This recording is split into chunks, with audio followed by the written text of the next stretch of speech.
Assalamualaikum warahmatullahi wabarakatuh. Kami mahasiswi PIAUD STAN Klaten akan membuat tugas video untuk memenuhi tugas mata kuliah kurikulum pendidikan anak usia dini dengan dosen pengampu Ibu Rini Arbania, Sarjana Filsafat Islam Magister Pendidikan, oleh kami, saya Wahyu Stianese dengan NIM 210122 dan rekan saya Syakbaniyah Nur Isnaini dengan NIM 20118. Selamat menyaksikan, semoga bermanfaat. Pada kesempatan ini, saya akan menjelaskan tentang filosofi PAUD dan teori kurikulum PAUD. Filosofi PAUD dibagi menjadi 3 bagian. A. Pengertian filosofi PAUD. B. Sejarah filsafat PAUD. C. Konsep dasar filsafat PAUD. A. Pengertian filosofi PAUD. Filosofi pendidikan adalah nilai-nilai atau keyakinan-keyakinan serta filosofis yang mendasari, menjiwai, memberikan identitas atau karakteristik suatu sistem pendidikan. Sedangkan PAUD adalah suatu upaya pembinaan yang ditunjukkan kepada anak-anak sejak lahir sampai dengan usia 6 tahun yang dilakukan melalui pemberian rangsangan pendidikan untuk membantu pertumbuhan dan perkembangan jasmani maupun rohani, agar anak memiliki kesiapan dalam memasuki pendidikan lebih lanjut. Jadi, filosofi PAUD adalah konsep atau dasar pengaplikasian kajian filsafat pendidikan dalam penyelenggaraan pendidikan anak, baik terkait kurikulum, aspek pendidikan, tujuan pendidikan, objek pendidikan, pendekatan, model pembelajaran, proses evaluasi pendidikan anak usia dini. B. Sejarah filsafat PAUD. Pertama, sebelum Masehi sampai abad keempat, anak usia dini disebut infanticidal.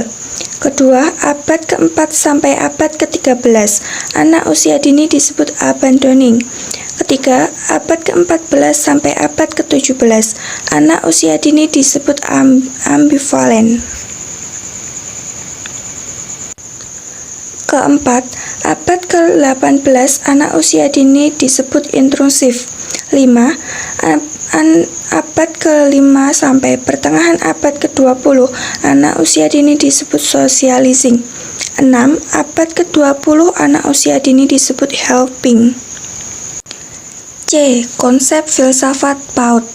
Dalam penelitiannya dikemukakan bahwa 2 tahun pertama adalah usia yang sangat penting untuk meletakkan pola penyesuaian dan sosial.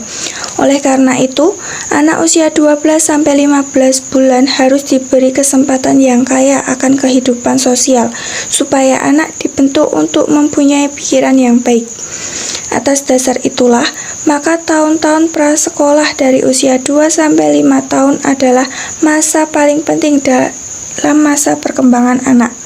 Pada masa itu diletakkan dasar struktur perilaku yang kompleks dalam diri anak.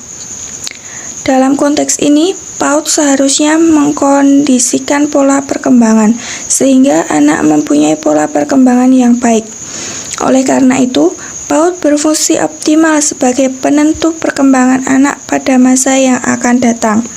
PAUD juga sebagai persiapan bagi anak masuk ke jenjang sekolah selanjutnya. Sudut pandang dan teori menurut para tokoh PAUD. Jean-Jacques Rousseau berpendapat agar anak dikembalikan ke alam dan melakukan pendekatan-pendekatan untuk membelajarkan anak lewat alam tanpa batasan-batasan untuk anak. Pendekatan Rousseau dikenal dengan konsep naturalisme. Johann Hendrik Pestalozzi sangat menekankan pada perkembangan aspek sosial. Pandangan pertama menekankan pengamatan alam. Pandangan kedua menumbuhkan keaktifan jiwa raga anak. Pandangan ketiga, pembelajaran pada anak harus berjalan secara sistematis dan terus teratur setingkat demi setingkat. Martin Luther menekankan pada anak agar menggunakan sekolah sebagai sarana mengajar membaca. Pendidikan dan sekolah bukan hanya sekedar tempat anak bersosialisasi saja, tetapi juga memiliki makna sebagai sarana religius dan penegakan moral. Friedrich Wilhelm Froebel. Pandangan dasar Froebel, pengembangan oktoaktivitas merupakan prinsip utama pendidikan anak. Prinsip kedua, kebebasan atau suasana merdeka. Prinsip ketiga, pengamatan dan penghargaan. Dari ketiga prinsip itu, lahirlah sebuah ide cemerlang berupa permainan Spielformen yang mengembangkan konsep life skill atau life skill kurikulum. Semua bentuk pembelajaran Froebel dikenal dengan 3F, yaitu damai, gembira, dan merdeka. Froebel juga mendapat julukan Bapak Kindergarten. Maria Montessori. Maria Montessori adalah seorang dokter wanita Italia pertama. Dia bekerja di klinik psikiatri Universitas Roma. Pemikiran Montessori berkaitan dengan anak cacat mental, akhirnya ditindaklanjuti dengan pendirian Casa de Bambini atau Children's House di Roma tahun 1907. Adapun 5 prinsip yang diyakini Maria Montessori adalah menghargai anak, absorbent mind atau pemikiran yang cepat meresap, sensitive period atau masa peka, lingkungan yang disiapkan, serta pendidikan diri sendiri. Ki Hajar Dewantara. Konsep pendidikan menurut Ki Hajar Dewantara adalah memasukkan kebudayaan ke dalam diri anak dan memasukkan anak ke dalam kebudayaan supaya menjadi makhluk yang insani. Sedangkan filsafat pendidikan Ki Hajar Dewantara adalah filsafat pendidikan Among yang di dalamnya merupakan konvergensi dari filsafat progresivisme tentang kemampuan kodrating anak didik untuk mengatasi persoalan-persoalan yang dihadapi dan memberikan kebebasan berpikir seluas-luasnya. Imam Al-Ghazali. Konsep pendidikan menurut Imam Al-Ghazali adalah suatu proses jiwa untuk memahami makna sesuatu sebagai upaya pembentukan akhlakul karimah guna mendekatkan diri kepada Allah demi mencapai keselamatan dunia dan akhirat.